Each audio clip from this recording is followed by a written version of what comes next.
तो ये एग्जांपल है। यहाँ पे अगेन सुपरपोजिशन प्रिंसिपल यूज़ करेंगे। और टास्क हमारा ये है कि ये दो चार्जेस हैं, एक Q1 है Q2। और ये डिस्टेंस हमारे पास लाइन तक का ए है, और यहाँ से चार्ज नेगेटिव का डिस्टेंस तक का लाइन तक का जो डिस्टेंस है बी है। ये वर्टिकल हमारे पास ए है, वाई है। और हमने इस पॉइंट पे, पॉइंट पी पे हमने फाइंड करनी है इलेक्ट्रिक फील्ड। तो जैसे मैंने बताया आपको, हम सुपरपोजिशन प्रिंसिपल यूज़ करेंगे। तो सुपरपोजिशन प्रिंसिपल क्या बताता है हमें, एट ए टाइम आपने यूज़ करनी है, फाइंड आउट करनी है एक चार्ज की वजह से मैग्नेटिक फील्ड। तो हमें जैसे स्टेप नोट किए थे कि हम ये करेंगे कि पहले मैग्नीट्यूड कैलकुलेट करेंगे और उसके बाद उसकी वेक्टर कंपोनेंट्स बनाएंगे। तो कंप्यूट मैग्नीट्यूड है F E1 हमारे पास ये है। अगर मैं यहाँ पे टेस्ट चार्ज रखूँ तो Q1 पॉजिटिव है, तो ये इसको रिपेल करेगा, तो ये अलोंग द लाइन होगा उसका रिपल्जन। तो ये मेरे पास है इलेक्ट्रिक फील्ड की मैग्नीट्यूड यहाँ पे। तो ये होगा के कूलम कांस्टेंट है, Q1 चार्ज की magnitude divide by R1 square. तो R1 ये है डायरेक्ट डिस्टेंस। तो R1 कैसे कैलकुलेट कर सकता हूँ, मेरे पास अगर गिवन हो ए और वाई, तो मैं R1 कैलकुलेट कर सकता हूँ बाय यूजिंग पाइथागोरस। तो R1 equals to A square plus Y square. R1 square is equal to A square plus Y square. तो ये मेरे पास R1 की आ गई वैल्यू। तो ये इलेक्ट्रिक फील्ड की मैग्नीट्यूड हो गई एट पॉइंट पी, ये पॉइंट पी है। और इस तरह अगर आप इस चार्ज की वजह से इधर देखें इलेक्ट्रिक फील्ड, तो K Q2/R2 स्क्वायर है, ठीक। और आप यहाँ पे K Q2/B square plus Y square, B यहाँ पे R2 की वैल्यू पुट कर सकते हैं। R2 की वैल्यू होगी ये बी स्क्वायर, R2 स्क्वायर की वैल्यू बी स्क्वायर, और Y square plus Y square. तो ये मेरे पास आ गई दोनों ऑब्जेक्ट्स की, दोनों चार्जेस की वजह से यहाँ पे एट पॉइंट पी पे मैग्नीट्यूड। अब बात करें कंपोनेंट फॉर्म की। कंपोनेंट फॉर्म के लिए हमें चाहिए एंगल। तो एंगल कैसे मैं देखूंगा यहाँ पे, ये देखें, ये हमारे पास है ये जो इस लाइन के साथ हॉरिजॉन्टल लाइन का जो एंगल है वो है फाई, ये फाई है। तो ये हमारे पास जो लाइन है एक्सटेंड हो रही है, इसकी ये जो वेक्टर एक्सटेंड हो रहा है पी से अपवर्ड, तो ये अलोंग स्ट्रेट लाइन है, ये स्ट्रेट लाइन है। तो जो एंगल यहाँ पे इस हॉरिजॉन्टल लाइन के दरमियान में और इसके दरमियान में एंगल है फाई है, एग्जैक्टली यही एंगल आपके पास हॉरिजॉन्टल लाइन और फाई के दरमियान में। तो आइडिया बहुत ही सिंपल है, वो ये कि अगर आपके पास दो हॉरिजॉन्टल लाइंस हैं, दो हॉरिजॉन्टल लाइन है, और अगर आप स्ट्रेट लाइन से इनको कट करते हैं, तो जो एंगल आपके पास यहाँ पे फाई होगा एग्जैक्टली वहाँ पे ये, यहाँ पर भी यही एंगल फाई होगा। तो बिल्कुल यही है, ये स्ट्रेट लाइन है, दो हॉरिजॉन्टल लाइन को कट करती हैं, तो जो ये एंगल बनेगा एग्जैक्टली वही एंगल यहाँ पे होगा। तो यहाँ से हम इसको सिंपल कर सकते हैं। तो मेरे पास ये हमारी डायरेक्शन है, ये डायरेक्शन हम डिनोट कर दें, ये है एक्स, ये है वाई, ये एक्स और वाई। तो एक्स कंपोनेंट बन जाएगा ये वाला, इस डायरेक्शन में ये एक्स कंपोनेंट है। तो एक्स कंपोनेंट बन जाएगा K Q1 R A square plus Y square, जो कि मैग्नीट्यूड है, ये मैग्नीट्यूड आ गई, और साथ कॉस फाई आई आ जाएगा। ये मेरे पास एक्स कंपोनेंट हो जाएगा। और इस तरह वाई कंपोनेंट के लिए साइन फाई पुट कर देंगे। तो साइन फाइन की डायरेक्शन जे के अलॉन्ग है कंपोनेंट की। तो ये मेरे पास दो कंपोनेंट्स आ गए, दोनों की मैग्नीट्यूड जो थी साथ K Q1 ए स्क्वायर प्लस वाई स्क्वायर, और मैंने कॉमन ले ली, तो मेरे पास ये एक्सप्रेशन आ गया। अब बात करें दूसरे की, तो दूसरे में आप देख लें, जो अब हम इसके कंपोनेंट फाइंड कर सकते हैं, मैग्नीट्यूड और साथ मेरे पास कॉस थीटा और साइन थीटा, ये कैसे आए वो देख लेते हैं। तो आइडिया बिल्कुल वही सेम है कि मेरे पास दो हॉरिजॉन्टल लाइंस हैं, एक ये लाइन है और एक ये लाइन है। तो इन दोनों लाइंस को ये कट कर रही है लाइन। तो जो एंगल मेरे पास यहाँ पे होगा, तो वही एंगल मेरे पास यहाँ पे है इधर। देखिए मैंने यहाँ पे मूव नहीं किया, यहाँ पे बिल्कुल एंगल सेम होगा, लेकिन जो एंगल मेरे पास यहाँ पे है एग्जैक्टली यहाँ पे एंगल होगा। तो जो एंगल मेरे पास थीटा यहाँ पे एग्जैक्टली यहाँ पे ये एंगल होगा। तो आप ये देख लें, इसमें ये हमारे पास है फोर्थ कोऑर्डिनेट में। तो फोर्थ कोऑर्डिनेट में एक्स पॉजिटिव होता है और वाई नेगेटिव होता है। तो ये मेरे पास इस वाई से नेगेटिव आया। ये भी कॉस थीटा है और ये sine theta minus sine theta जे। तो मैंने स्टेप बाय स्टेप दो स्टेप इसके पूरे कर लिए। पहले ये पहला था कि दोनों चार्ज की वजह से इंडिविजुअली मैग्नीट्यूड फाइंड करें। और सुपरपोजिशन प्रिंसिपल हम इन एक्शन इस वजह से देख रहे हैं कि जब हम एक ही हम टोटल इलेक्ट्रिक फील्ड यहाँ पे फाइंड करना चाहते हैं, तो एट अ टाइम सिर्फ दो ऑब्जेक्ट्स की इंटरेक्शन देखते हैं। कि यहाँ पे पहले मैंने टेस्ट चार्ज की और Q1 की इंटरेक्शन देखी, वो ये थी। और फिर Q2 की और टेस्ट चार्ज की, ये हमारे पास इंटरेक्शन थी। तो ये हमारे पास दो चार्ज की वजह से अलग अलग मैंने मैग्नीट्यूड उनकी कैलकुलेट कर ली, फिर उसको लिखा कंपोनेंट फॉर्म में। अब तीसरा स्टेप था हमारा कि इन दोनों को आप ऐड कर दो। तो इसको ऐड कर दें, ये एक्स कंपोनेंट एक्स में हो जाएगा, ये वाई कंपोनेंट वाई में हो जाएगा। तो मेरे पास टोटल का ये एक्सप्रेशन आ जाएगा। तो ये देखें k/(1)(a²) प्लस y² ये हमारे पास cos फाई है। और k/(2)(b² plus y² cos theta. तो ये आ गया और साथ आई आ गया। और इस तरह साइन फाई के लिए आप दोनों को कंबाइन करके दोनों में जे है, तो जे के साथ यहाँ पे वैल्यू आ जाएगी के बाहर है। तो ये हमने इस तरह से इलेक्ट्रिक फील्ड फाइंड कर सकते हैं एट पॉइंट पी। तो अभी तक हमारे पास एक्सप्रेशन बहुत ही जनरल है, ना हमने ये साइड स्पेसिफाई की हैं कि इक्विलर ट्राइंगल है, या ना हमने इसका अभी तक जो थीटा की वैल्यू बताई है कि थीटास क्या है। तो ये मेरे पास जनरल एक्सप्रेशन है। अब हम केस को स्पेसिफाई करते हैं कुछ। वो ये है कि हमारे पास जो मैग्नीट्यूड है दोनों चार्जेस की वो बराबर कर दें, अगर जैसे कि ये है बराबर कर दी गई। और ये जो दोनों साइड्स हैं ये वाली, ये पहले ए बी थी, ये बराबर कर दी गई। तो ये करेंगे तो ऑटोमेटिकली जो एंगल है ये थीटास ये बराबर हो जाएंगे।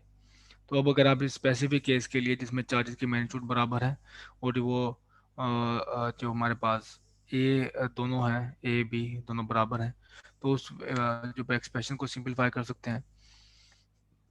ये मेरे पास आ गया A² प्लस y²। तो यहाँ पे और यहाँ पे आपको पता है बी था हमारे पास, तो यहाँ पे A² हो गया क्योंकि दोनों बराबर हैं। हमारे पास यहाँ पे फाइव था, यहाँ पे थीटा हो गया क्योंकि दोनों के एंगल सेम है। और एग्जैक्टली हमने यहाँ पे किया है वही। तो दोनों के जो एक्सप्रेशन है बिल्कुल सेम है, ये भी सेम है, ये भी सेम है। तो इसको हम कैंसिल आउट कर देंगे, वो दोनों ये सेम एक्सप्रेशन हैं। और जो ये वैल्यू है इसको हम कर लें जो इक्वल है, तो इसको लिख लेंगे 2k/(Q/a² प्लस y² और cos थीटा। cos थीटा की वैल्यू यहाँ से ट्राइंगल से आराम से फाइंड की जा सकती है। तो ये हमारे पास है, ये थीटा है, तो ये है बेस और ये हाइपोटेन्यूज। तो ये बेस डिवाइड बाय हाइपोटेन्यूज, इसकी वैल्यू अगर आप पुट करते हैं आर की वैल्यू होगी जैसे कि मैं पहले कैलकुलेट कर चुका हूँ कि आर की वैल्यू होगी A² प्लस y² और स्क्वायर रूट। तो आर इक्वल्स टू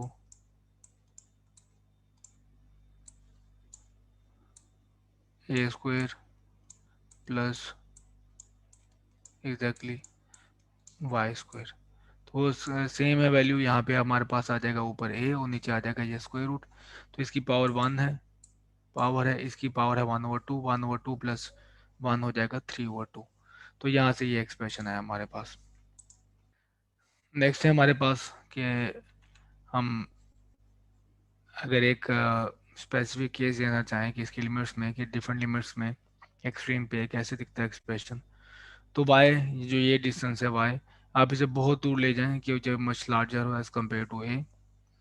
तो ए जब मच लार्जर हो एज कम्पेयर टू ए, तो आप इसको एग्जैक्ट बराबर A² को जीरो ए को जीरो पुट कर दोगे, तो ये y² पावर 3/2 हो जाएगा, 2 से कैंसिल हो जाएगा, वहाँ पे y की पावर आ जाएगी क्यूब में। तो ये हमारे पास जो इलेक्ट्रिक फील्ड है इसको हम कहते हैं बेसिकली इलेक्ट्रिक डायपोल, कि इक्वलिंग चार्जेस हैं और मैग्नीट्यूड दोनों चार्जेस की सेम है। स्मॉल डिस्टेंस से स्मॉल डिस्टेंस सेपरेटेड हैं और इनकी पोलैरिटी ऑपोजिट है, पॉजिटिव है या नेगेटिव चार्ज है। स्मॉल डिस्टेंस सेपरेटेड है और मैग्नीट्यूड दोनों चार्जेस की सेम है, इसको हम कहते हैं बेसिकली डाइपोल। तो डाइपोल का जो इलेक्ट्रिक फील्ड है वो बिहेव करता है डिस्टेंस क्यूब के। तो पॉइंट चार्ज का इलेक्ट्रिक फील्ड बिहेव करता है डिस्टेंस स्क्वायर के, इनवर्सली प्रोपोर्शनल डिस्टेंस स्क्वायर के। और ये हमारे पास है इलेक्ट्रिक फील्ड का जो मैग्नीट्यूड है वो है डिस्टेंस के क्यूब के। तो ये दोनों में हमारे पास पॉइंट चार्ज और डायपोल मोमेंट में फ़र्क है। तो अब आते हैं प्रॉब्लम नंबर 12 पे। प्रॉब्लम नंबर 12 पे हमने फाइंड करना है, ये हमारे पास एक ये है सेटअप है। वो ये है कि ये ओरिजिन पे हमारे पास चार्ज नेगेटिव पड़ा है, इसे चार्ज 1 मैंने कहा है। और 1 मीटर अवे है हमारे पास चार्ज 2 हमारे पास 1 मीटर अवे है। और ये है पॉजिटिव चार्ज। तो मुझसे ये पूछा गया है कि मैंने इस लाइन पे या इस कहीं भी नो फील्ड रीजन फाइंड करना है जहाँ पे इलेक्ट्रिक फील्ड जीरो हो। तो इसमें एक बात, हमारे पास कई रीजन है। एक तो ये बात तय कर लें कि इलेक्ट्रिक फील्ड जो होगी वो इसी लाइन पे ही होगी जहाँ पे जीरो होगी, ऊपर नीचे हमारे पास जीरो नहीं होगी इस पर्टिकुलर केस में। तो अगर आप यहाँ पे देखें कि यहाँ पे नेगेटिव है, ये पॉजिटिव है, तो दरम्यान में अगर वो पॉइंट लें, लेट से आप कोई चार्ज रख लें, लेट से पॉजिटिव चार्ज रख लें, यहाँ पे पॉजिटिव चार्ज, तो पॉजिटिव चार्ज की वजह से फील्ड इलेक्ट्रिक फील्ड होगी इस डायरेक्शन में। और नेगेटिव चार्ज की वजह से भी फील्ड होगी टूवर्ड्स नेगेटिव चार्ज, इसी डायरेक्शन में दोनों फील्ड होंगी। तो फील्ड दो चार्जेस की वजह से या कई चार्जेस की वजह से कैंसिल तभी होंगी, इस केस में दो चार्जेस हैं, कि जब दोनों फील्ड्स की मैग्नीट्यूड सेम हो, उनकी डायरेक्शन ऑपोजिट हो। तो यहाँ पे तो डायरेक्शन दोनों सेम है, ऑपोजिट है ही नहीं। तो आप दरमियान में दोनों चार्जेस के, अगर दोनों चार्जेस ऑपोजिट हैं पोलैरिटी, उनको दरमियान में कोई भी पॉइंट लें तो उनकी फील्ड ऑपोजिट नहीं होगी। इसका मतलब ये है कि दो चार्जेस जब ऑपोजिट पोलैरिटी के हैं, उनके दरमियान दरमियान में कहीं भी आपको जीरो फील्ड रीजन नहीं मिलेगा। तो फिर इसका अ, तो अब क्वेश्चन उठता है कि हमारे पास कहाँ पे आपको नो फील्ड रीजन मिलेगा। तो वो या यहाँ पे होगा, यहाँ पे होगा।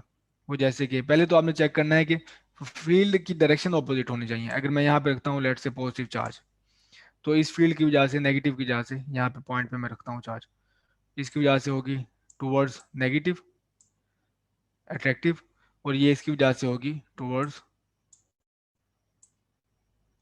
This way. तो ये देखें, यहाँ पे अगर मैं चार्ज रखता हूँ तो दोनों की डायरेक्शन ऑपोजिट है। तो यहाँ पे आप होप कर सकते हैं कि आपको जीरो फील्ड रीजन मिल जाएगी।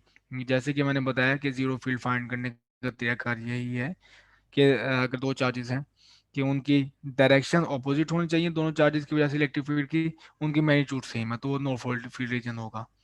इधर आप रखेंगे तो इधर भी आपके पास यही आएगा। तो आपको ये दोनों फील्ड की ऑपोजिट होगी। यहाँ पे भी आप अगर रखेंगे चार्ज तो दो फील्ड ऑपोजिट होगी।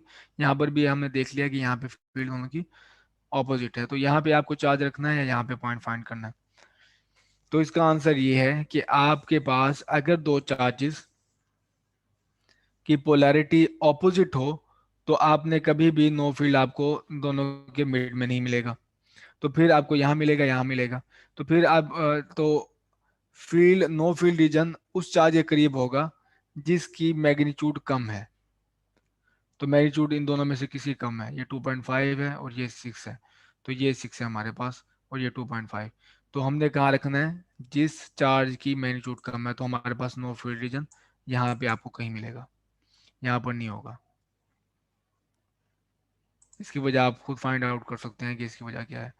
तो हम ये करेंगे कि हम ये पॉइंट, इस पॉइंट पे फाइंड करेंगे जो नो फील्ड रीजन यहाँ पे आपको मिलेगा, क्योंकि ये जो एक तो अपोजिट चार्जेस हैं, मिड में नहीं है। और ये वो पॉइंट है जो कि नेगेटिव चार्ज जिसकी मैग्नीट्यूड स्मॉल है, 2.5 है, ये 6 है, स्मॉल है, इसके साथ है।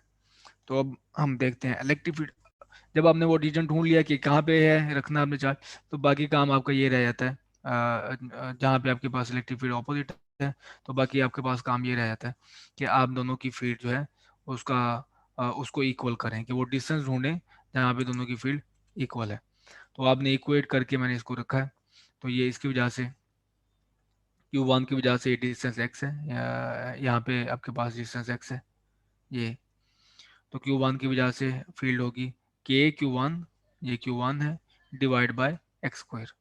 तो पोलैरिटी इसमें शामिल नहीं करनी, यहाँ पे पोलैरिटी सिर्फ आपने देख ली कि जहाँ पे पोलैरिटी आपको डायरेक्शन बताएगी। और ये है मेरे पास 2, तो ये टोटल डिस्टेंस क्या होगा, आर प्लस एक्स। तो KQ2 over R plus X square. तो ये आपके पास के से कैंसिल हो जाएगा, आपको इसको रीअरेंज करोगे तो आपके पास एक्सप्रेशन ये आ जाएगा। और इसको थोड़ा सा और आप सिंप्लीफाई करेंगे, एल्जेब्रिकल स्टेप्स हैं, तो आपको ये बताएगा एक्स की वैल्यू है 1.82 मीटर्स। और चूंकि हमें पता है कि पॉजिटिव एक्स की डायरेक्शन ये है, पॉजिटिव एक्स की डायरेक्शन ये है, तो ये डिस्टेंस हमारे पास नेगेटिव में होगा। तो इस तरह से आपके पास किसी भी चार्ज, दो चार्जेस जिनकी पोलैरिटी सेम हो, बेशक पॉजिटिव पॉजिटिव हो या नेगेटिव नेगेटिव हो, या फिर आपके पास नेगेटिव पॉजिटिव हो, तो आप उसकी जीरो फील्ड फाइंड कर सकते हैं। जैसे कि एक और अगर एग्जांपल इसमें देख लें कि अगर ये चार्ज होता, पॉजिटिव होता, ये भी और ये भी आपके पास पॉजिटिव होता, तो फील्ड, नो फील्ड रीजन ना यहाँ पे होता ना यहाँ पे होता, इनके दरमियान में फील्ड होती, क्योंकि इस चार्ज की वजह से फील्ड होती इस तरफ, और इस चार्ज की वजह से फील्ड होती इस तरफ, तो आपको नो फील्ड रीजन दरमियान में मिलता। एक और एग्जांपल देख लेते हैं, एक और प्रॉब्लम देख लेते हैं। क्या आपके पास चार चार्जेस हैं, ये चार चार्जेस हैं, और आपको ये पूछा गया है कि इलेक्ट्रिक फील्ड क्या होगी एट लोकेशन क्यू।